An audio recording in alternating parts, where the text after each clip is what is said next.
It set an unrealistic or an unclear expectation of post-grad, especially in terms of getting a job. Here's how Yale helped me and perhaps did not help me with my post-grad adulting life. Hi, my name is Arnold and I recently graduated Yale, and right now I'm in that adulting stage where I'm juggling all these different aspects like working a 9-to-5, relationships, taking care of yourself, brushing your teeth. And I think it's fair to say that college did play a huge part in this transition. We'll be alternating between good and bad things, so the first good thing is that it pushed me out of my comfort zone. Because of college, I'm now more comfortable of exploring, asking why, digging deeper into things, as well as getting to the practice of being comfortable with leaning into discomfort, or in other words, being comfortable with being uncomfortable. Before college, I was accustomed to a very specific set of communities. For example, I lived in Bridgeport all of my life. I lived in Indonesia for a specific time at a specific church community, Indonesian American community. But at Yale, because there are people from so many different backgrounds, it really challenged a lot of the preconceived beliefs and notions that I had. So basically, it's helped me become more comfortable with different transitions in my life, including this adulting one. Now, the second way college contributed to my adulting lifestyle is that it made me soft.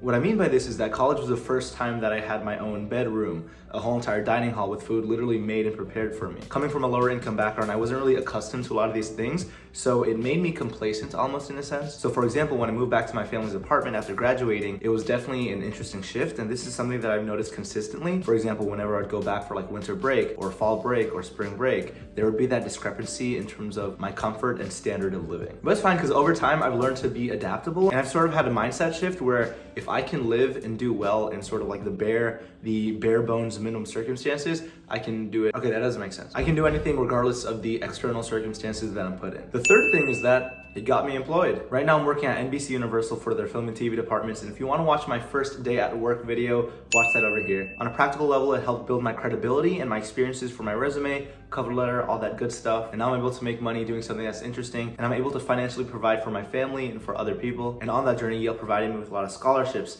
internships. I was able to intern for film production companies on a Yale scholarship. I was able to study abroad in England and was almost allowed to study abroad in China, but because of COVID, we know how that went. This can be seen as a financial advantage as well after graduating, because fortunately enough, I didn't have any student debt. I had various student jobs that I used to sort of save up money in the meantime. So that's definitely a tangible benefit from college. Now, the fourth thing is that it almost left me with a feeling of emptiness. And I know this sounds a little bit dramatic, but in college, you know, you can sort of like just casually, nonchalantly meet up with people in like the library or in like a college buttery or in the dining hall. And it's a lot of these small wholesome moments that really make up your college experience and that really just contribute to your overall happiness and social well-being. Now that you graduated, you gotta be extra super intentional about meeting up with people. So what I do is that whenever I think about anybody, like an old friend, a college friend or whatever, I try my best to send them a quick text, either complimenting them or just letting them know that I've been thinking about them. So even though this is considered bad, I think that it also teaches you how to be more intentional and mindful, and also to enjoy your time while you're there. The most cliche advice, but also advice that makes sense. The fifth thing is that it gave me people, it gave me lifelong connections.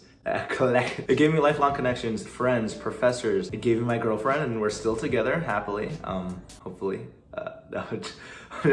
She's gonna kill me if she watches this part. Whether the connections you made were more so for professional and career development, or if they were just like, you know, genuine friends that you can contact now, I think college left me with a lot of amazing people. And I really hope I can do that intentionally and find more people out there now that we're out of this collegiate system.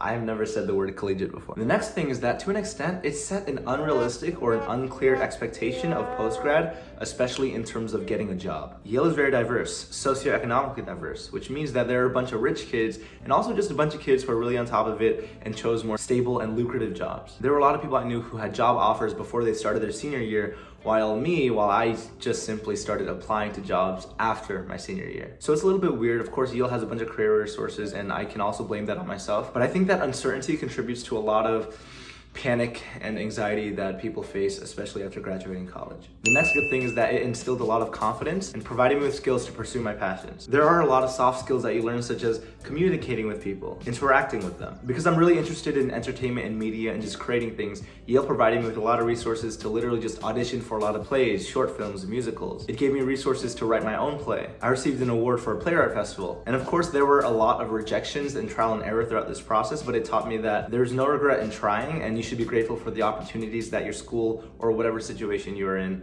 the opportunities that you have. The next bad point is that it builds off of the other one that we just mentioned, is that there's sort of an unclear and unrealistic expectation of what you're supposed to do in general after post-grad. For example, some people are gonna take a whole entire year traveling, some people go straight into their 9-to-5, some people move into their parents' home.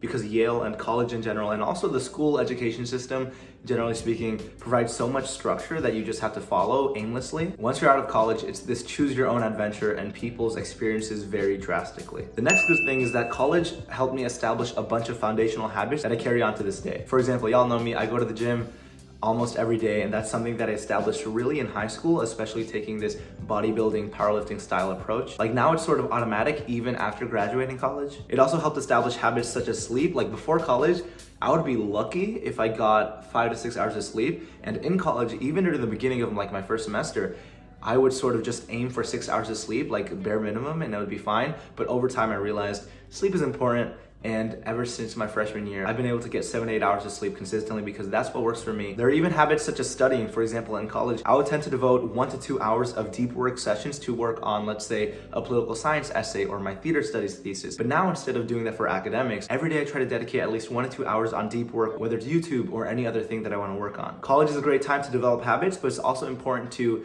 keep those habits and to have them when you transition to the afterlife, not the after college. Now the last thing, we're gonna end on a little bit of a positive note, is that it gave me you guys. Before y'all click out because it's cliche, I just genuinely enjoy, interacting with y'all and sharing my journey, even though I haven't been the most consistent. I'm really excited to continue this journey, so please let me know what you want to see in the next video. And if you enjoy this, like, comment, subscribe, all that good YouTube algorithm jazz, but